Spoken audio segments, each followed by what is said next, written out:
अस्सलाम वालेकुम बेटा। आज हम फर्स्ट ईयर का न्यू चैप्टर स्टार्ट करने जा रहे हैं और वो न्यू चैप्टर जो आपका है दैट इज चैप्टर नंबर 9 और वो है केमिकल काइनेटिक्स का। तो let us start from this chapter. तो यहाँ पे हम स्टार्ट करेंगे चैप्टर नंबर 9 से और इसमें देखेंगे कि हमने क्या स्टडी करना है। चैप्टर नंबर 9 जो है ये एक्चुअली ये है चैप्टर केमिकल काइनेटिक्स का। केमिकल काइनेटिक्स, अब देखो ये वर्ड जो है जहां भी केमिकल टर्म आता है तो समझ लो या मान लो कि कहीं ना कहीं किसी केमिकल रिएक्शन की बात जरूर कर रहा है, कोई ना कोई केमिकल चेंज की बात होगी। काइनेटिक्स आपको पता है ये ग्रीक वर्ड है और काइनेटिक्स का मतलब ग्रीक लैंग्वेज में लिया जाता है मूविंग या फिर इन मोशन। कोई भी चीज है वो हरकत में है तो फिर हम कहेंगे काइनेटिक्स। इसका ऑपोजिट होता है स्टैटिक्स।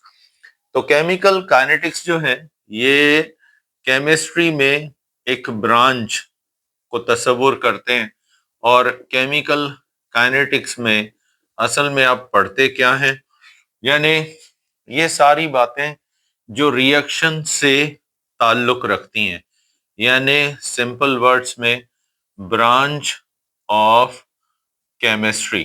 केमिस्ट्री की ब्रांच है दैट डील्स, जिसका ताल्लुक है deals with study study of किसके साथ, नंबर 1 रेट ऑफ रिएक्शन।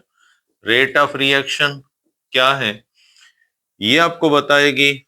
उसके बाद आपको बताएगी factors affecting on rate of reaction, यानी रेट ऑफ रिएक्शन पे कौन कौन सी बातें असरअंदाज होती हैं। और उसके बाद थर्ड बताएगा आपको ऑर्डर ऑफ रिएक्शन।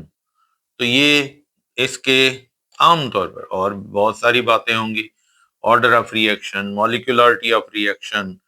उसके बाद यानी टाइप्स ऑफ रिएक्शंस भी आपको बताएगा ऑन द बेसिस ऑफ किस बेसिस पर आपको बताएगा, ऑन रिएक्शन वेलोसिटी। और फिर methods to determine rate of reaction. तो यानी हम इस ब्रांच में स्टडी करेंगे कि रिएक्शन क्या है, फिर रेट ऑफ रिएक्शन से हमारी मुराद क्या होती है, हमारा मतलब क्या होगा। उसके बाद फैक्टर्स जो हैं वो रेट ऑफ रिएक्शन पे कौन से इफेक्ट करते हैं, और उसके बाद ऑर्डर ऑफ रिएक्शन क्या है और टाइप्स ऑफ रिएक्शन किस बेस पर हम टाइप्स ऑफ रिएक्शंस को देखेंगे, रिएक्शन वेलोसिटी के बेसिस पर। तो ये है एक शॉर्ट में, वैसे methods to determine rate of reaction भी है लेकिन ये आप केमिकल काइनेटिक्स में एनी हाउ हर जगह पढ़ते आ रहे हैं। आपको पता है कि ये मेन फैक्टर्स हैं जिनको हम स्टडी करते हैं। तो हम स्टार्ट करते हैं सबसे पहले केमिकल रिएक्शन से। तो अगर आपसे वर्ड रिएक्शन पूछा जाए या फिर केमिकल रिएक्शन पूछा जाए तो what do you mean by chemical reaction, simple words में कह सकते हो कि ये है असल में फेनोमेना ऑफ केमिकल चेंज। यानी जब भी किसी चीज में केमिकल चेंज आती है तो उस प्रोसेस को, उस अमल को हम क्या बोलते हैं, रिएक्शन बोलते हैं। अब जैसे रिएक्टेंट हैं ए और बी, ये जब आपस में रिएक्ट करेंगे तो इनमें केमिकल चेंज आएगी, फिर नई चीजें सी और डी बनेगी। अब जिनमें केमिकल चेंज आ रही है या आ रहा है तो उसको आप बोलते हैं केमिकल, उसको बोलते हैं रिएक्टेंट्स। और चेंज के बाद जो चीजें यहां बनेंगी उनको आप क्या बोलते हो, प्रोडक्ट्स बोलते हो। तो हमेशा रिएक्टेंट्स जो है उनमें केमिकल चेंज आएगा और एरो का हेड आपको बताएगा कि चेंज के बाद क्या बनेगा, दैट इज कॉल्ड प्रोडक्ट। तो हमेशा एक केमिकल चेंज में ये दो अमल लाजमन होते हैं। बिफोर केमिकल चेंज चीजें और होती हैं और आफ्टर केमिकल चेंज चीजें और होती हैं। तो जो भी अमल किसी चीज में क्या लेकर आता है, केमिकल चेंज लेकर आता है। तो केमिकल चेंज लाने वाले अमल को हम क्या बोलते हैं, केमिकल रिएक्शन कहा जाता है। अब ये केमिकल रिएक्शन तो हो गया, अब हमें यहाँ पर एक नया टर्म जो है वो देखना पड़ेगा, वो है रेट ऑफ रिएक्शन। यानी रेट ऑफ रिएक्शन आप किसे कहते हैं, what do you mean by rate of reaction. देखो यहां पर ये रिएक्टेंट है ए और बी। अब जैसे जैसे टाइम गुजरता जाएगा तो रिएक्टेंट्स की अमाउंट रिएक्शन के दौरान क्या होती जाती है, ये डिक्रीज होना शुरू करती है और इस तरफ प्रोडक्ट्स बनना शुरू हो जाते हैं। और जैसे जैसे टाइम गुजरता जाता है तो रिएक्टेंट्स जो हैं वो प्रोडक्ट में चेंज होते जाते हैं और हम कहते हैं कि प्रोडक्ट्स की कंसंट्रेशन क्या हो रही है, इंक्रीज हो रही है। क्या हो रही है, इंक्रीज हो रही है। तो समझो जो डिक्रीज है, यहां भी कंसंट्रेशन चेंज हो रही है लेकिन डिक्रीज हो रही है, यहां भी चेंज हो रही है, कांस्टेंट नहीं है यानी इंक्रीज हो रही है। तो इस तरफ जो है नेगेटिव चेंज है, मींस मैटर हमारा डिक्रीज हो रहा है और इस तरफ क्या है, पॉजिटिव चेंज है क्योंकि मैटर हमारा इंक्रीज हो रहा है। तो अब ये जो चेंज है कंसंट्रेशन में यानी अमाउंट ऑफ रिएक्टेंट में और फिर प्रोडक्ट्स में, चाहे एक बढ़ रहा है एक कम हो रहा है, चेंज तो दोनों हो रहे हैं। तो इस चेंज का नाम है रेट ऑफ रिएक्शन। तो अगर मैं आपको कहूं बेटा what do you mean by rate of reaction, तो आप क्या बोलोगे कि रिएक्शन के दौरान क्या होगा, कंसंट्रेशन चेंज होगी और वो कंसंट्रेशन जो चेंज हो रही है वो किसकी है, यानी it is the change change in किसमें, कंसंट्रेशन। यानी कंसंट्रेशन जो है वो चेंज हो रही है, भले इंक्रीज हो रही है या decrease. Concentration of reactants reactants and और प्रोडक्ट्स, ठीक है, प्रोडक्ट्स पर यूनिट टाइम। यानी एक मखसूस टाइम में जो चेंज आ रही है, सेकंड में, मिनट में, आवर में, रिएक्टेंट्स और कंसंट्रेशन की, सॉरी रिएक्टेंट या प्रोडक्ट की कंसंट्रेशन में, तो इसको बोलते हैं रेट ऑफ रिएक्शन। अब इसका मतलब है हम रेट ऑफ रिएक्शन को कैलकुलेट करना चाहते हैं तो हम ऊपर लिखते हैं, सबसे पहले क्या चीज हम देखेंगे चेंज हो रही है, चेंज इन कंसंट्रेशन। फिर वो प्रोडक्ट भी हो सकती हैं या फिर वो रिएक्टेंट भी हो सकती है। पी माना प्रोडक्ट, आर माना रिएक्टेंट्स, अपॉन में हम लिखेंगे time taken, time taken for change. यानी ये जो तब्दीली, ये जो चेंज आती है, ये टाइम कितना लेती है।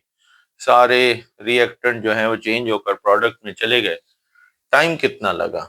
तो इसका मतलब है यहां पर हम सिंपली रेट को या रेट ऑफ रिएक्शन को लिख सकते हैं कि कंसंट्रेशन, ठीक है, कौन सी चीज चेंज हो रही है, कंसंट्रेशन, और अपॉन में क्या है, टाइम। तो ये होगा।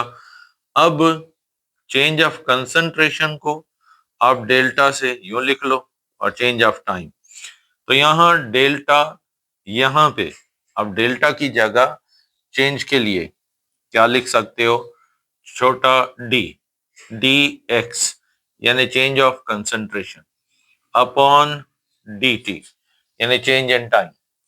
तो रेट को फिर हम शॉर्ट में dx अपॉन क्या लिखेंगे, dt, और फिर यूनिट इसका होगा कंसंट्रेशन वर्सेस टाइम। अब हम इसका यहां पर अब इस चेंज का थोड़ा सा कुछ इस तरह से एक्सप्रेशन बनाएंगे और फिर इसका यूनिट भी निकालेंगे। तो आपको पता ही है कि कंसंट्रेशन दोनों तरफ चेंज हो रही है, रिएक्टेंट साइड भी चेंज हो रही है और कंसंट्रेशन प्रोडक्ट साइड भी चेंज हो रही है। तो अब यहाँ पर हमें लेट सपोज ए की कंसंट्रेशन है और बी की कंसंट्रेशन है और उसके बाद प्रोडक्ट हैं सी और डी। तो अब हम यहां लिखेंगे dx अपॉन dt। तो dx upon dt is equal to क्या कर दोगे, यानी कि माइनस ए और माइनस बी। इसको यूं भी लिख सकते हो, कंसंट्रेशन ऑफ ए को यानी ए की डिक्रीज हो रही है और बी की भी डिक्रीज हो रही है, रेट ऑफ रिएक्शन इसी को बोलते हैं। तो इसको यूं भी हम लिख सकते हैं, माइनस क्या लिखेंगे, डी ए, यानी ए की कंसंट्रेशन डिक्रीज हुई, टाइम कितना लिया। फिर दूसरा हमारे पास रिएक्टेंट कौन है, बी है, तो minus D B upon D T. तो ए और बी क्या रिएक्टेंट है, माइनस माना ये कंसंट्रेशन कम हो रही है, यहाँ नेगेटिव चेंज है, ये डिक्रीज हो रही है। अच्छा, ये यानी माइनस जब भी आ जाए D D x upon D T या डी ए डी बी जो भी लिखो, तो ये कंसंट्रेशन डिक्रीज होना मींस रिएक्शन के दौरान इरिवर्सिबल रिएक्शन में किसको जाहिर करता है, रिएक्टेंस को। अब हम लेते हैं प्लस डी सी अपॉन क्या लिखोगे, डी टी।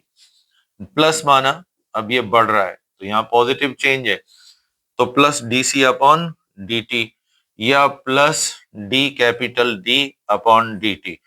तो ये दोनों प्लस में है, प्लस का मतलब है हमारे पास अमाउंट किसकी है, प्रोडक्ट्स की है। किसकी अमाउंट है, प्रोडक्ट्स की। तो हमेशा जब भी एक रिएक्शन चलता है तो उसमें फिर क्या होता है, रिएक्टेंट्स की अमाउंट डिक्रीज होने लगती है और प्रोडक्ट्स की अमाउंट क्या होती है, वक्त गुजरने के साथ इंक्रीज होती है।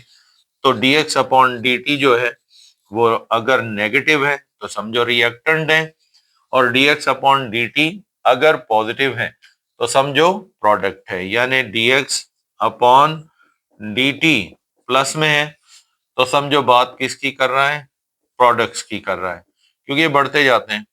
और dx अपॉन dt अगर माइनस में है तो फिर हम क्या समझेंगे, ये क्या है, ये रिएक्टेंट्स हैं। तो इस तरह हम आमतौर पर dx upon dt rate of reaction जो है ये रिएक्टेंट्स के लिए भी लेते हैं और प्रोडक्ट्स के लिए भी लेते हैं। तो ये पॉजिटिव भी होता है और नेगेटिव भी, रिएक्टेंट्स के लिए नेगेटिव और प्रोडक्ट्स के लिए पॉजिटिव होता है। अब हमें रेट ऑफ रिएक्शन का क्या मालूम करना है, यूनिट मालूम करना है। क्या मालूम करना है, unit of rate of reaction. यानी एक रिएक्शन जो चल रहा है तो उसका रेट ऑफ रिएक्शन का यूनिट क्या होगा। आपको बताएं कि रेट ऑफ रिएक्शन, इसको सिंपली रेट भी लिखते हैं। तो एक तो ये कंसंट्रेशन से ताल्लुक रखता है, यानी कंसंट्रेशन चेंज होती है, साथ में वक्त भी चेंज होता जाता है, वक्त लेती है कंसंट्रेशन। तो अब आपको पता है कंसंट्रेशन का यूनिट क्या होता है, मोल पर डीएम क्यूब, और टाइम का यूनिट आपको पता है क्या होता है, सेकेंड्स होता है। तो इसका मतलब है एसआई सिस्टम में रेट ऑफ रिएक्शन का स्टैंडर्ड यूनिट होगा मोल पर डीएम क्यूब पर सेकेंड। तो ये है इसका यूनिट रेट ऑफ रिएक्शन का। ये हम एसआई सिस्टम में रेट ऑफ रिएक्शन को इसमें कैलकुलेट करते हैं। अब रेट ऑफ रिएक्शन को हम एक ग्राफ से समझने की कोशिश करते हैं और उससे हमें ये पता चलेगा कि अगर एक रिएक्शन चल रहा है तो उस रिएक्शन में फिर आमतौर पर कंसंट्रेशन जो है वो किसकी बढ़ रही है और किसकी कम हो रही है। लेट सपोज आप ग्राफ बनाते हो तो इस तरफ आप लेते हो कंसंट्रेशन और इस तरफ आप लेते हो क्या, टाइम। ठीक है, ये टाइम भले मिनट्स में उठाओ, सेकंड्स में, अमूमन सेकंड एसआई यूनिट है तो उसमें लिया जा सकता है। अब हम यहाँ पर 0 टाइम लेते हैं, फिर ये 1, फिर ये 2, फिर ये 4, फिर ये 6, फिर ये उसके बाद 8, फिर ये 10, उसके बाद जो है ये 12, फिर ये 14, दो दो के गैप से चल रहा है, और इधर है 1, फिर ये जो है 2, फिर इसका डबल, फिर इसका डबल, फिर इसका डबल, और ये कंसंट्रेशन जो है आपको पता है ये अमाउंट होती है रिएक्टेंट की या फिर प्रोडक्ट की, जिसका यूनिट क्या होता है, मोल पर डीएमक्यू। तो शुरू में जब रिएक्शन चलना शुरू करता है तो आपको पता है अमाउंट मैक्सिमम किसकी होती है, रिएक्टेंट्स की। अब जैसे जैसे रिएक्शन चलता जाएगा कंसंट्रेशन किसकी जो है ये मैक्सिमम होती है, रिएक्टेंट्स की होती है। और ये कंसंट्रेशन जैसे जैसे वक्त गुजरता जाएगा ये घटती जाएगी, घटती जाएगी, घटती जाएगी, और एक वक्त आएगा जब सारे रिएक्टेंट की अमाउंट ऑलमोस्ट क्या हो जाएगी, ये 0 के करीब पहुंच जाएगी। ठीक है, 0 के करीब पहुंच जाएगी। तो इसका मतलब है वक्त गुजरता रहेगा तो ये कंसंट्रेशन रिएक्टेंट्स की कम होती जाएगी, और ये कंसंट्रेशन प्रोडक्ट्स की वक्त गुजरने के साथ साथ क्या होती जाएगी, ये बढ़ती जाएगी। ठीक है, अब जब ये अमाउंट प्रोडक्ट्स की देखोगे तो जैसे जैसे वक्त गुजरता जाता है तो प्रोडक्ट्स जो है वो हमेशा क्या होते हैं, ये बढ़ते जाते हैं। ठीक है, टाइम के साथ साथ हम अगर देखें तो फिर हमें पता चलेगा जैसे जैसे टाइम गुजरता गया तो फिर कंसंट्रेशन जो है वो वक्त के साथ साथ क्या होती रही, ये घटती गई, घटती गई, और वक्त गुजरता रहा इस तरीके से। तो अब आप ये कह सकते हो प्रोडक्ट बढ़ते जाएंगे 0 से, ठीक है, 0 से बढ़ते जाएंगे, रिएक्टेंट मैक्सिमम से किस तरफ आएंगे, लो होते जाएंगे। अब जब प्रोडक्ट ज्यादा थे तो शुरू में रिएक्शन बहुत फास्ट होगा, फास्ट चेंज आएगी, फास्ट रिएक्शन होगा। अब जैसे जैसे उसकी कंसंट्रेशन कम होती जाएगी तो रिएक्शन जो है वो क्या होता जाएगा, स्लो होता जाएगा। स्लो होते होते होते आखिर में कंसंट्रेशन बहुत कम बचेगी तो फिर रिएक्शन ऑलमोस्ट खत्म हो जाएगा। तो इस तरीके से हम कह सकते हैं कि रेट ऑफ रिएक्शन जो है वो कंसंट्रेशन की चेंज बताता है, और ये जो चेंज ऑफ कंसंट्रेशन है ना, चेंज ऑफ कंसंट्रेशन है, ये वक्त गुजरने के साथ साथ रिएक्टेंट्स की तो कम होती जाती है, अलबत्ता प्रोडक्ट्स की बढ़ती जाती है। अब हम इसी में एक और टर्म लेते हैं, that is called velocity of reaction. एक होता है रेट ऑफ रिएक्शन, ये क्या है, वेलोसिटी ऑफ रिएक्शन है, या फिर इसको आप बोलते हो instantaneous, instantaneous rate of reaction. ठीक है, यानी मखसूस वक्त के किसी हिस्से में जो रिएक्शन में कंसंट्रेशन की चेंज आ रही थी, उसको हमने क्या बोला? Rate of reaction. देखें, जब हम एक रिएक्शन का रेट लेते हैं तो हम बोलते हैं, भाई मिसाल के तौर पे हमारे पास 10 मोल थे रिएक्टेंट के। अब ये 10 के 10 मोल किस में चले गए? प्रोडक्ट में। तो इन 10 मोल्स ने फर्ज करो प्रोडक्ट में चेंज होने के लिए कितना टाइम लिया? 20 मिनट्स लिए। कितने मिनट्स लिए? 20 मिनट्स। और 10 मोल चले गए प्रोडक्ट में, कन्वर्ट हो गए। तो हमने कहा कि भाई 20 मिनट्स लिए 10 मोल्स ने प्रोडक्ट में चेंज होने के लिए। अब ये तो हो गया रेट ऑफ रिएक्शन, यानी कंसंट्रेशन कितने टाइम में प्रोडक्ट में रिएक्टेंट्स की चेंज हो गई। लेकिन क्या हर मिनट में ये इक्वल अमाउंट जो है ये रिएक्टेंट की प्रोडक्ट साइड पे जाएगी? तो ऐसा नहीं। हर दफे हर मिनट में शुरू तो ये एक एक मोल भी जा रही थी। लेकिन जब कंसंट्रेशन घटती जाती है तो रिएक्शन की वेलोसिटी भी कम हो जाती है, रफ्तार रिएक्शन की कम हो जाती है। तो पहले सेकंड में हो सकता है 1 मोल गया था, अब दूसरे सेकंड में 0.9 मोल जाए, तीसरे में 0.8 मोल जाए, चौथे में 0.7 मोल जाए, और हो सकता है पांचवें में 0.6 मोल जाए। तो फिर आप देखो हर मिनट में अलग अलग कंसंट्रेशन रिएक्टेंट साइड की किस में जा रही है? प्रोडक्ट्स में चेंज हो रही है। तो जो हमें अगर कहा जाए भी 5वें मिनट में कितनी रिएक्टेंट की अमाउंट प्रोडक्ट की साइड पे गई, हमने कहा भी 5वें सेकंड में 0.4 मोल गया। ठीक है। फिर हमसे पूछा गया 8वें सेकंड में कितने मोल रिएक्टेंट के प्रोडक्ट साइड पे गए, हमने कहा भी 8वें सेकंड में 0.3 मोल गए थे।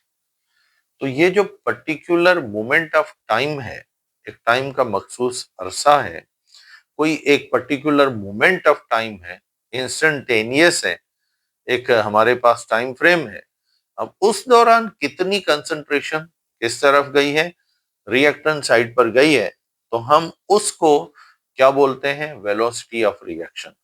अच्छा, अगर उस टाइम में एक पर्टिकुलर मोमेंट ऑफ टाइम में छठे सेकंड में 3 के बजाय 6 मोल गए, फिर दूसरी दफा 7वें सेकंड में 8 मोल गए, तो जैसे जैसे वक्त गुजरता गया कंसंट्रेशन ज्यादा जाने लगी, हम कहेंगे वेलोसिटी हाई है। और अगर 8वें सेकंड में कम अमाउंट गए तो हम कहेंगे वेलोसिटी क्या है? वो कम है। तो इसका मतलब है वेलोसिटी ऑफ रिएक्शन जो है ये क्या है? यानी इट इज रेट ऑफ क्या? Reaction at at particular movement movement of क्या बोलोगे? टाइम। एक टाइम के मखसूस हिस्से में जो कंसंट्रेशन चेंज होगी, यानी कि वो जाएगी प्रोडक्ट साइड पे, तो फिर हम उसको क्या बोलेंगे? वेलोसिटी ऑफ रिएक्शन बोलेंगे। अब जैसे मैं आपको कहता हूं कि भाई रिएक्शन शुरू हुआ, तो रिएक्शन के पहले फर्स्ट सेकंड में कितने मोल रिएक्टेंट साइड की तरफ गए? ये चले गए, यहां हम ले लेते हैं कंसंट्रेशन। तो ये 0, 1, फिर 2, फिर 3, फिर 4, फिर 5। तो फर्स्ट सेकंड में ऑलमोस्ट 1 मोल जो है ये जा रहा है किस तरफ? प्रोडक्ट साइड पे। फिर उसके बाद हाफ मोल, फिर उसके बाद हाफ मोल, फिर उसके बाद इस तरीके से। तो अब हमसे अगर पूछा जाए कि भाई फर्स्ट सेकंड में कितनी कंसंट्रेशन गई है, तो ये देखो 5 में से 4 माइनस करेंगे तो हमारा आंसर कितना आएगा? 1। ठीक है, 1 मोल गया है। अब दूसरे सेकंड में अगर हम देखेंगे तो हमसे पूछा जाएगा कि भाई दूसरे सेकंड में कितनी कंसंट्रेशन गई है, तो 4 और यहाँ पर 3 हम इसमें से माइनस करेंगे। तो इस तरीके से आप हर पर्टिकुलर मोमेंट ऑफ टाइम में आप देखो कंसंट्रेशन कितनी जा रही है किस तरफ? प्रोडक्ट साइड पे। तो ये आपका फिर क्या कहलाएगा?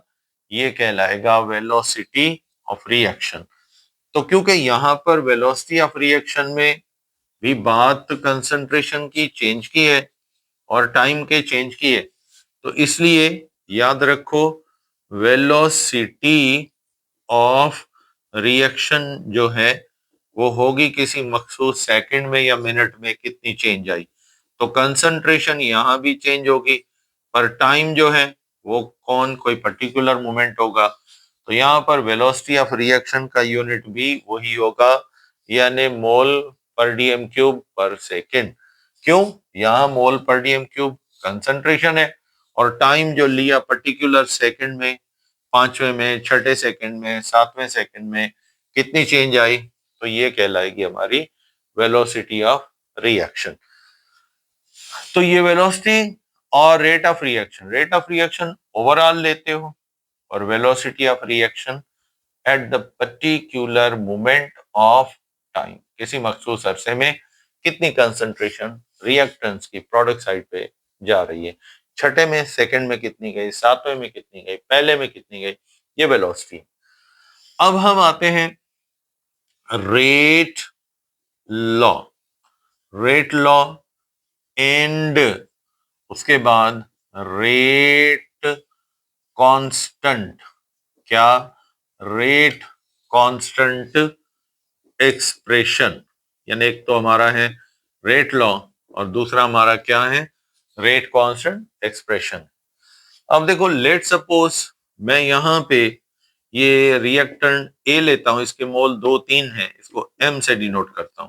फिर रिएक्टेंट हमारा है बी, इसके मोल 2 3 4 जितने भी हैं एन। ये रिएक्ट करने के बाद बनाते हैं एक्स मोल सी के और वाई मोल डी के। अब याद रखो एम एन एक्स और वाई ये तो है नंबर ऑफ मोल्स, ठीक है। फिर चाहे वो रिएक्टेंट्स के हैं, ये एम और एन रिएक्टेंट के हैं, एक्स और वाई प्रोडक्ट के हैं, ठीक है। बाकी ए और बी ये हमारा रिएक्टेंट्स का फार्मूला है, हाइड्रोजन नाइट्रोजन कोई भी है।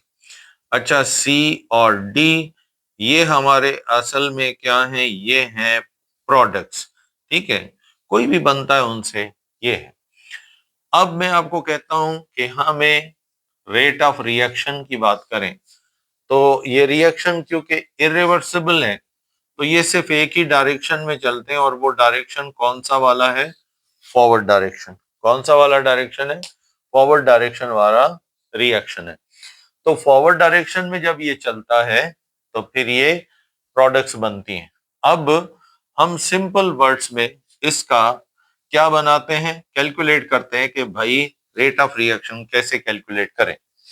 तो आपको यहां पता है कि ये जो रेट ऑफ क्या है, फॉरवर्ड रिएक्शन, जो फॉरवर्ड रिएक्शन यहां चल रहा है, ये डायरेक्टली प्रोपोर्शनल है किसकी कंसंट्रेशन के साथ, ये ए की कंसंट्रेशन है, इसके मोल जितने भी हो पावर्स में रखो, और फिर बी की कंसंट्रेशन है, इसके जितने भी मोल हो इनको पावर में रखो।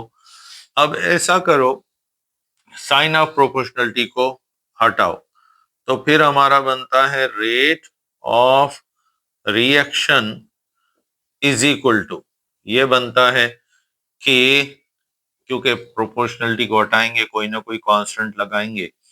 अब यहाँ बाकी रखेंगे जिनसे रेट ऑफ रिएक्शन का ताल्लुक है, यानी रिएक्टेंट ए की कंसंट्रेशन और रिएक्टेंट बी की कंसंट्रेशन एन मोल। अब ऐसा करो यहाँ जो के लिखा है इसको हम बोलते हैं रेट कांस्टेंट।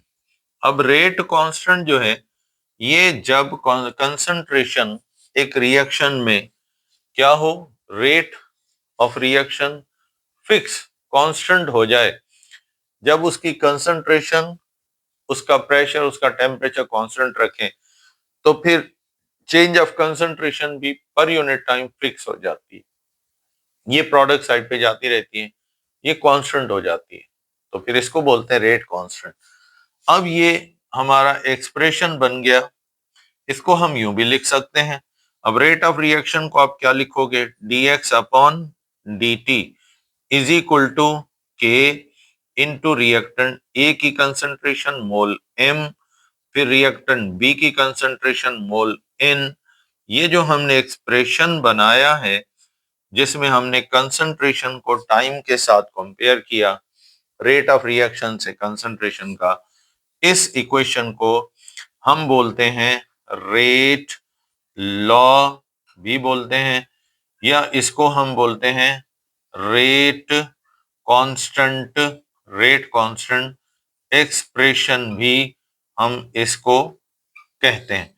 रेट एक्सप्रेशन या रेट लॉ असल में वो एक केमिकल, ऐसे समझो एक एक्सप्रेशन है जो कि हमें ये बताता है कि रेट ऑफ रिएक्शन के साथ किसका, रिएक्टेंट्स के मोल्स या मोलर कंसंट्रेशन का डायरेक्टली ताल्लुक होता है।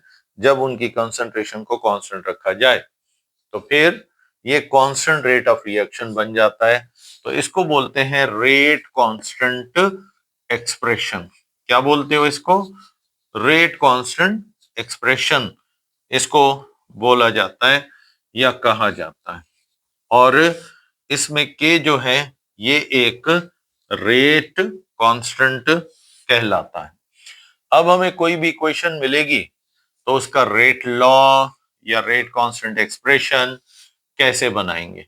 जैसे हमें कहा गया भाई ये है सोडियम के 2 मोल हैं, क्लोरीन से रिएक्ट कर रहे हैं और ये बना रहे हैं 2 मोल किसके, सोडियम क्लोराइड के। तो अब इसका रेट कांस्टेंट एक्सप्रेशन बनाओ तो क्या लिखोगे, dx अपॉन dt पहले इज इक्वल टू के रेट कांस्टेंट। अब रिएक्टेंट सिर्फ ये है, एक है आपका सोडियम, मोल कितने हैं, 2 मोल हैं, पावर में रख दो। और उसके बाद क्लोरीन क्या, सिर्फ 1 मोल है, तो पावर में कुछ भी नहीं रखेंगे। सेम तरीके से जैसे हमें कहा गया भाई कैल्शियम है और इसको हमने कैल्शियम क्लोराइड को रिएक्ट कराना है किसके साथ, सल्फ्यूरिक एसिड के साथ। तो हमने रिएक्शन में देखा कि कैल्शियम रिएक्ट करके ये बनाता है कैल्शियम सल्फेट और 2 मोल हाइड्रोक्लोरिक एसिड के। ठीक है, अब इसका बनाते रेट कांस्टेंट एक्सप्रेशन। प्रोडक्ट कुछ भी हो हमें उससे कोई लेना देना नहीं है, हमें रिएक्टेंस का रेट बताना है। तो इज इक्वल टू के रेट कांस्टेंट आ गया। अब ऐसा करते हैं, यहाँ पे कैल्शियम क्लोराइड, इसके मोल कितने हैं, 1 है, और दूसरा 1 मोल किसका है, सल्फ्यूरिक एसिड का। ये हमारा बन जाएगा रेट कांस्टेंट एक्सप्रेशन। क्या बन जाएगा ये, रेट कांस्टेंट एक्सप्रेशन बन जाएगा। बस कंसंट्रेशन पुट करो, रेट कांस्टेंट होगा, तो इससे इसको मल्टीप्लाई करेंगे। अब कभी कभार ऐसा भी होता है कि हमें अक्सर कहा जाता है या बोला जाता है कि ये स्पेसिफिक, क्या, स्पेसिफिक रेट कांस्टेंट, इससे आपकी क्या मुराद है, specific rate constant. Let suppose हमारे पास रिएक्शन है ए और बी, इसके मोल, इसके ए के और बी के आपस में इनका रिएक्शन होता है और हमें प्रोडक्ट्स मिलती हैं सी और डी। अब हम ऐसा करते हैं, ए का भी 1 मोल उठाते हैं और बी का भी 1 मोल ही उठाते हैं। ठीक है, दोनों रिएक्टेंट, जितने भी रिएक्टेंट थे सबका 1-1 मोल उठाया। अब बनाओ rate constant expression, dx upon dt is equal to K. अब इसकी कंसंट्रेशन ए की भी 1 रखो और बी की भी 1 रखो, तो मल्टीप्लाई करोगे dx अपॉन क्या बनेगा, dt is equal to K. अब ये रेट लॉ, रेट एक्सप्रेशन सिर्फ रेट कांस्टेंट तक आपने महदूद कर दिया, यानी अब रिएक्टेंस कुछ भी नहीं है, मोलर कंसंट्रेशन थी 1। तो अब इस के को हम नाम क्या देंगे, इस के को अब बोलेंगे स्पेसिफिक रेट कांस्टेंट। क्या बोलोगे, स्पेसिफिक रेट कांस्टेंट इसको कहोगे।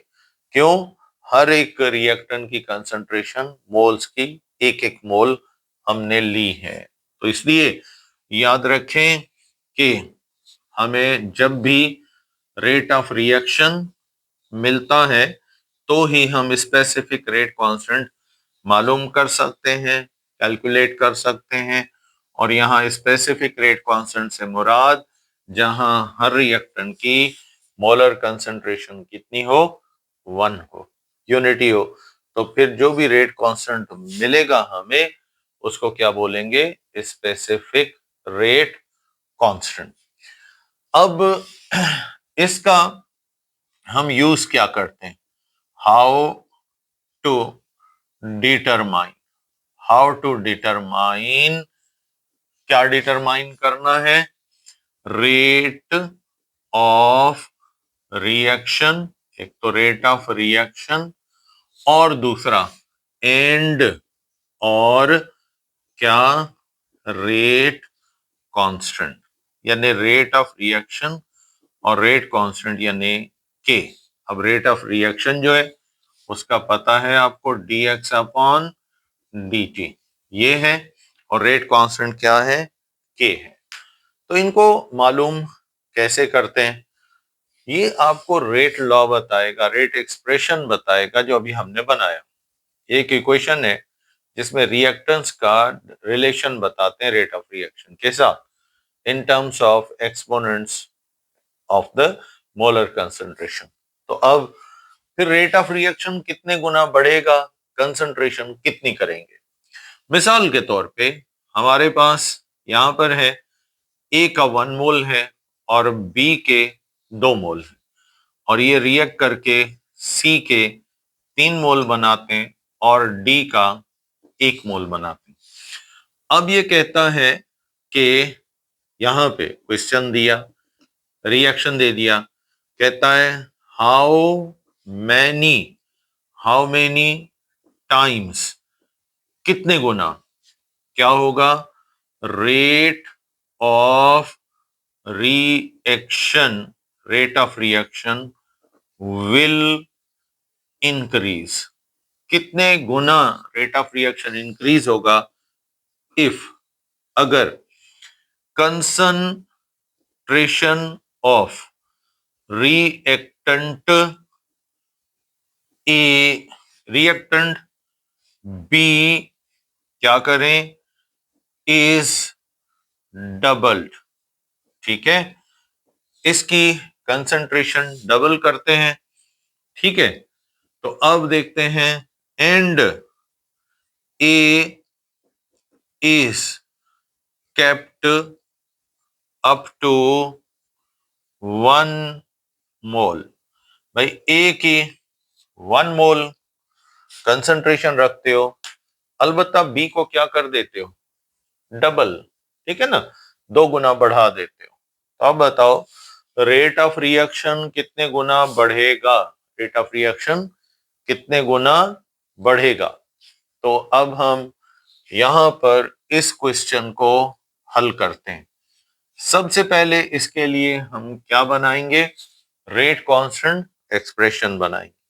क्या बनाओगे, रेट कांस्टेंट एक्सप्रेशन। तो ये बनेगा एज dx अपॉन क्या है, dt is equal to k into reactant A, इसका 1 मोल है, और रिएक्टेंट B, इसके मोल कितने हैं, 2 हैं।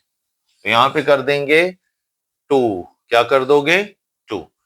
अब आपको पता है A तो हमने रखा है 1, लेकिन हम B कितना उठा रहे हैं, हम उठा रहे हैं 2 मोल। कितने मोल उठा रहे हैं, 2 मोल। तो अब वैल्यूज पुट करते हैं और फिर देखते हैं कि रेट ऑफ रिएक्शन कितना होगा। तो dx upon dt is equal to k। अब a की वैल्यू 1 रखोगे और b की वैल्यू कितनी रखोगे, 2। अब इसको करोगे क्या, स्क्वायर। तो देखो 1 इंटू ये 2 का स्क्वायर 4 होगा। तो यहां पर हमारा ये वैल्यू हो जाएगी dx upon dt is equal to k into क्या कर दोगे, 4। तो अब रेट ऑफ रिएक्शन जो है ये कितने गुना बढ़ेगा, रेट ऑफ रिएक्शन यहां कितने गुना बढ़ेगा। तो हम लिख सकते हैं कि रेट ऑफ रिएक्शन, जो रेट ऑफ रिएक्शन है, अब ये इंक्रीजेस, ये बढ़ेगा up to how many, 4 times, 4 गुना रेट ऑफ रिएक्शन जो है वो बढ़ जाएगा। बस इसमें के अगर आप मेंशन नहीं भी करते हो तो कोई जरूरत नहीं है, जब रेट ऑफ रिएक्शन कितने गुना बढ़ेगा तो ये लिखा जा सकता है, के को इसके अपॉन में भी रख सकते हैं, तो 4 टाइम ये बढ़ जाएगा। अब इन केस हम ऐसा करते हैं, ए की कंसंट्रेशन डबल कर देते हैं, इसकी करते हैं 2 मोल, और बी की कर देते हैं हाफ। कितनी कर देते हैं? हाफ। अब देखते हैं कि रेट ऑफ रिएक्शन कितना बढ़ेगा। तो dx upon dt is equal to A के कितने मोल हैं? 2, और उसके बाद अब b के मोल कितने हैं? ये हाफ। एक्सप्रेशन वही बनाओगे। तो अब देखते हैं आंसर क्या आता है हमारा। ये देखो, ये हो जाएगा 2 इंटू 1, ये हो जाएगा 2, और इसका 2 का स्क्वायर क्या होगा? 4। तो हम इसको डिवाइड करते हैं तो हमारा आंसर आता है तकरीबन कितना? 0.5। तो समझे रेट ऑफ रिएक्शन जो है अब आधा हो जाएगा। क्या हो जाएगा? आधा हो जाएगा। कंसंट्रेशन एक की आपने डबल कर दी, दूसरे की आपने क्या की? हाफ। तो इसने 4 गुना रिएक्शन को कम कर दिया। इसने डबल कर दिया लेकिन इसने 4 गुना कम कर दिया। अब overall rate of reaction total कितना है ये समझे आधा हो जाएगा। जैसे पहला था अब ये आधा हो जाएगा। तो इस तरीके से आप किसी भी रेट एक्सप्रेशन इक्वेशन का बनाकर उससे ये कंफर्म कर सकते हो कि रेट ऑफ रिएक्शन जो है वो कितने गुना कंसंट्रेशन बढ़ाएंगे और रेट ऑफ रिएक्शन कितने गुना बढ़ेगा। अब आते हैं कि रेट कांस्टेंट यानी कैरेक्टरिस्टिक्स ऑफ रेट कांस्टेंट। जो रेट कांस्टेंट के प्रॉपर्टीज हैं, कैरेक्टर्स हैं के ये क्या हैं? के यानी रेट कांस्टेंट के कैरेक्टरिस्टिक्स क्या है? पहली चीज याद रखो, रेट कांस्टेंट जो है ये कंसंट्रेशन से इसका कोई ताल्लुक नहीं, यानी इसकी वैल्यू, इट्स वैल्यू क्या है? Never never depend depend on concentration यानी अमाउंट ऑफ किसकी? रिएक्टेंट्स। रिएक्टेंट्स की कंसंट्रेशन से कोई ताल्लुक नहीं है रेट कांस्टेंट का। ये घटाओ या बढ़ाओ, पर मोल जो जाना है वो कांस्टेंट रहेगा। उसके बाद नंबर 2, रेट कांस्टेंट की वैल्यू यानी रेट कांस्टेंट्स वैल्यू, इसकी जो वैल्यू है ये क्या होगी?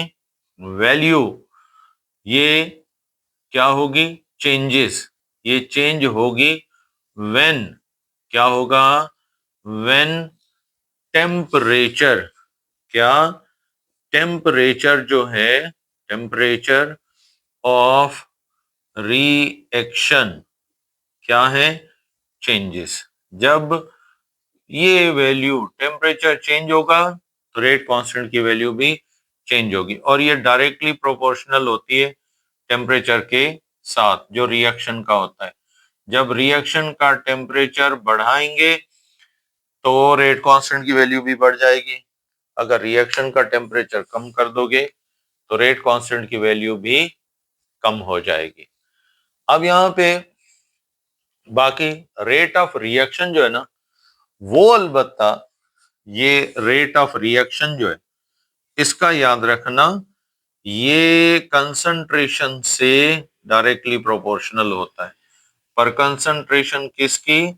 रिएक्टेंट्स की। जितना रिएक्टेंट्स की कंसंट्रेशन आप बढ़ाओगे उतना रेट ऑफ रिएक्शन बढ़ेगा। कंसंट्रेशन डबल, ऑलमोस्ट डबल या 4 टाइम या 3 टाइम, डिपेंड करता है रेट लॉ पे। लेकिन एक बात जरूर है कि कंसंट्रेशन जब भी बढ़ेगी तो रेट ऑफ रिएक्शन भी बढ़ेगा। तो बस अब हम आते हैं इसके रेट ऑफ रिएक्शन के वैल्यू एक प्रॉब्लम करके देखते हैं और देखते हैं कैसे रेट कांस्टेंट की वैल्यू ऑलमोस्ट क्या रहती है, कांस्टेंट रहती है। क्या रहती है? कांस्टेंट रहती है, इवन जब हम कंसंट्रेशन को क्या कर देते हैं, डबल कर देते हैं, डबल कर देते हैं। अब लेट सपोज हमारे पास क्वेश्चन हमें मिला, लेट सपोज हमारे पास एक रिएक्शन है और वो है किसका, ए, रिएक्टेंट ए है और रिएक्टेंट क्या है, बी, और ये हमें प्रोडक्ट बना के दे रहा है सी और डी। ठीक है, ये रिएक्शन है फॉर दिस रिएक्शन। अब इस रिएक्शन के लिए यहां पर dx अपॉन dt, अब dx अपॉन dt माना रेट ऑफ रिएक्शन क्या है, इज 3.02 इंटू 10 पावर, हम यहां पे कर देते हैं 6। ठीक है, और रेट ऑफ रिएक्शन का यूनिट है मोल पर डीएम क्यूब पर सेकेंड। अब ये करके आए हो तो ये इतनी वैल्यू है। अब कहता है कि कैलकुलेट, अब आपने क्या करना है, कैलकुलेट करना है क्या, वैल्यू ऑफ रेट कांस्टेंट, किसकी वैल्यू आपने अभी कैलकुलेट करनी है, तो वो है रेट कांस्टेंट यानी के। ठीक, इफ अगर कंसंट्रेशन, कंसंट्रेशन ऑफ क्या, concentration of A and B is equal to 2 mole पर डीएम क्यूब। ठीक है, कहता है रेट कांस्टेंट की वैल्यू निकालो जब कंसंट्रेशन आपको कितनी दी गई है, ए और बी दोनों की 2-2 मोल दी गई है। अब कहता है फिर ऑल्सो कैलकुलेट, अब फिर क्या करो, कैलकुलेट करो क्या, वैल्यू, वैल्यू ऑफ के यानी रेट कांस्टेंट की वैल्यू कैलकुलेट करो इफ अगर कंसंट्रेशन ऑफ ए यानी रिएक्टेंट ए जो है, ए और बी, ए या फिर बी इज डबल्ड, ये डबल कर दें तो फिर रेट कांस्टेंट की वैल्यू क्या होगी। तो इसके लिए हमें सबसे पहले क्या करना पड़ेगा, डेटा कलेक्ट करनी पड़ेगी। अब ये न्यूमेरिकल आपका आ जाएगा उसमें, तो हम यहाँ पर सबसे पहले इसका रेट एक्सप्रेशन बनाते हैं यानी dx अपॉन dt। पहले हम इसका पार्ट ए हल करते हैं, तो dx अपॉन dt। ठीक है, ये बनाते हैं रेट कांस्टेंट एक्सप्रेशन इसका, हमारे पास a और b है, dx upon dt is equal to k into reactant a into reactant b, ये 2 हो गए, पावर 1 है। अब मालूम क्या करना है आपने, रेट कांस्टेंट, तो a और b इधर लेकर आओ, तो फिर ये एक्सप्रेशन आपका बन जाएगा कुछ इस तरीके से, और dx अपॉन क्या है, dt इज इक्वल टू, यहां पे ये तो हो गया, ऊपर रखेंगे वैल्यू। ठीक है, और इसके बाद यानी k इज इक्वल टू, और ये a और b इसके अपॉन में आ जाएंगे, a की कंसंट्रेशन और फिर रिएक्टेंट बी की कंसंट्रेशन। तो अब वैल्यूज पुट करते हैं। dx अपॉन dt कितना है हमारे पास, ये है 3.02 इंटू 10 पावर कितना है 6, ठीक है। और उसके बाद वैल्यू है ए की, कितनी वैल्यू है 2 है, ठीक, यहां पे रखते हैं 2।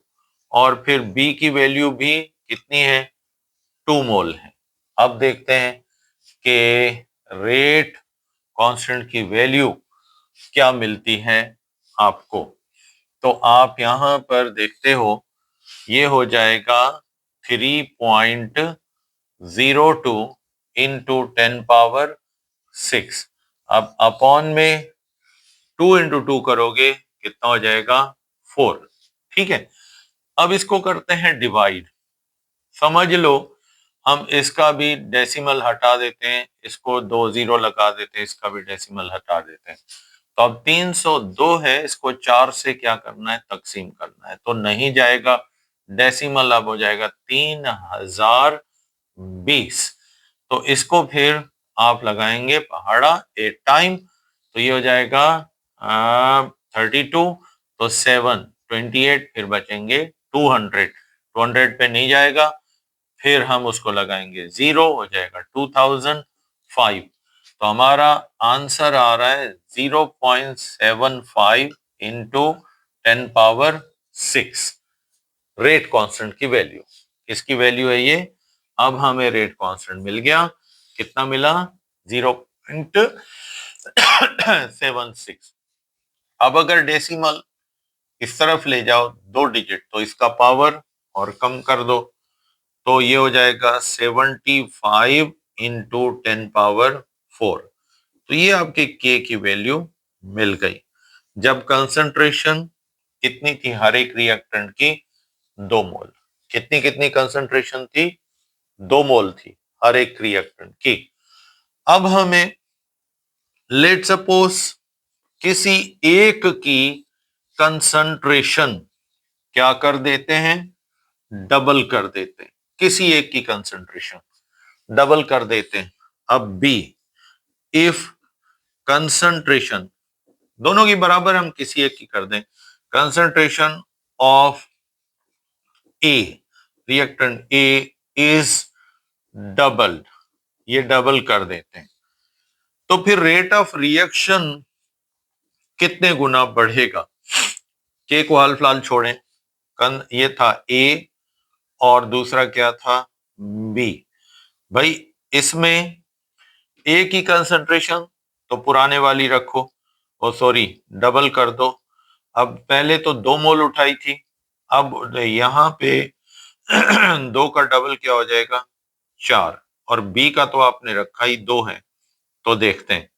तो 4 इंटू 2 करते हो आंसर क्या आता है 8, क्या आंसर आता है 8 आता है। तो रेट ऑफ रिएक्शन अब हमारा कितने गुना बढ़ जाएगा, रेट ऑफ रिएक्शन। तो ये रेट ऑफ रिएक्शन हमारा अब के बार ऑलमोस्ट पहले जब था तो वो था कितना, ये 8 बन रहा है टाइम से। तो किसी एक की भी कंसंट्रेशन आप डबल कर देते हो, हम इसको यूं लिखेंगे भाई ए की हमने डबल कर दी, बी की हमने वो ही रखी जो ऑलरेडी थी, क्या थी ऑलरेडी थी। तो फिर ये हमारा अब बन रहा है हाउ मच 2, यानी रेट ऑफ रिएक्शन अब क्या हो जाएगा, रेट ऑफ रिएक्शन अब डबल हो जाएगा। क्या हो जाएगा, यहां जो फैक्टर आएगा उसी से इसको क्या करोगे मल्टीप्लाई, क्या करोगे मल्टीप्लाई। चलो भाई अब इसको रेट ऑफ रिएक्शन को पहले मल्टीप्लाई कर लेते हैं। असल रेट ऑफ रिएक्शन आपके पास कितना था, वो था ये, ठीक है, देयरफॉर।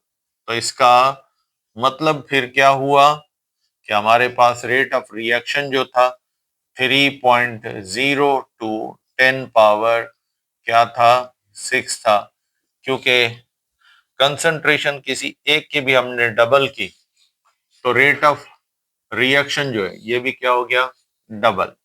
तो ये 3 इंटू 2 कर दोगे 6 और 0 4 10 पावर कितना हो गया 6 हो जाएगा। कितना हो जाएगा 6 हो जाएगा। तो रेट ऑफ रिएक्शन ऑलमोस्ट आपका डबल हो गया। ठीक, अब इसकी वैल्यू पुट करो। इसकी वैल्यू क्या करो, पुट करो उसी इक्वेशन में। अब डबल करके रेट ऑफ रिएक्शन पुट करो और फिर निकालो रेट कांस्टेंट की दोबारा वैल्यू, और देखो कि रेट कांस्टेंट की वैल्यू अब के बार आपके पास कितनी बनती है। तो हम वैल्यू पुट करते हैं। ये वैल्यू बन रही है हमारे पास 6.04, 10 पावर कितना है 6। ठीक है, डबल हो गया रेट ऑफ रिएक्शन। अच्छा, अपॉन में कंसंट्रेशन पहले एक की हमने रखी थी कितनी, एक की रखी थी 2 मोल, और अब दूसरे किसी एक की डबल कर दी तो 2 का डबल कितना होगा 4 मोल होगा। कितना हो जाएगा 4 मोल। तो अब ये वैल्यू हमारी बन रही है 6.04, 6.04 इंटू 10 पावर कितना है 6 है। तो अब 2 इंटू 4 करोगे कितना हो जाएगा 8। कितना हो जाएगा 8। तो अब ये 8 इसको फिर अगेन डिवाइड करेगा, तो 6 पे नहीं जाएगा, इसका डेसिमल हटाते हैं, इसको कर देते हैं 800, इसका भी डेसिमल हटा दें 604। तो अब 604 डिवाइडेड बाय 800, नहीं इसको डिवाइड कर रहा, डेसिमल लगाओ, यहां लगा दो पावर। ठीक है, तो अब ये हो जाएगा 60 तो ये ऑलमोस्ट 7 जो है 7 आपका 7 यानी 7 8 56। उसके बाद 56 आप इसमें से आंसर वही आपका दोबारा कितना आ रहा है 0.75 इंटू 10 पावर 6 है। अब अगर मैं इसका डेसिमल इधर ले जाता हूं तो पावर मुझे 2 हटाने पड़ेंगे, तो ये हो जाएगा 75 इंटू 10 पावर 4। तो देख लो, जब कंसंट्रेशन आपने डबल की, रेट ऑफ रिएक्शन तो डबल हुआ, लेकिन लेकिन रेट कांस्टेंट की वैल्यू पहले भी जब कंसंट्रेशन हाफ थी तब भी वही आई, यानी 75.75 इंटू 10 पावर 4। फिर हमने जब कंसंट्रेशन डबल की तब भी रेट कांस्टेंट देखो क्या चल रहा है, रेट कांस्टेंट वही चल रहा है, कोई चेंज नहीं है। इसका मतलब हमें यहाँ पे प्रूव कर रहा है कि रेट कांस्टेंट की वैल्यूज जो होती हैं वो कभी भी कंसंट्रेशन को बढ़ाओ या कम करो, उससे रेट कांस्टेंट की वैल्यू कभी भी चेंज नहीं रहती, ये कांस्टेंट ही होती है। हाँ, टेम्परेचर चेंज कर सकता है, टेम्परेचर डबल, रेट कांस्टेंट की वैल्यू डबल होगी। तो आज हमने ऑलमोस्ट कुछ बेसिक्स कर लिए, किसके, ये हमने कर लिए केमिकल काइनेटिक्स के। तो नेक्स्ट टाइम हम आगे केमिकल काइनेटिक्स के और टॉपिक्स पे जाएंगे। अब ये प्रॉब्लम्स आपने बुक में देखने हैं, बिल्कुल इसी तरीके से इनको हल करना है। रेट एक्सप्रेशन कैसे बनाना है, रेट कांस्टेंट के इक्वेशन कैसे बनानी है। तो नेक्स्ट टाइम तक आप मुझे इजाजत देंगे। Thank you and Allah Hafiz.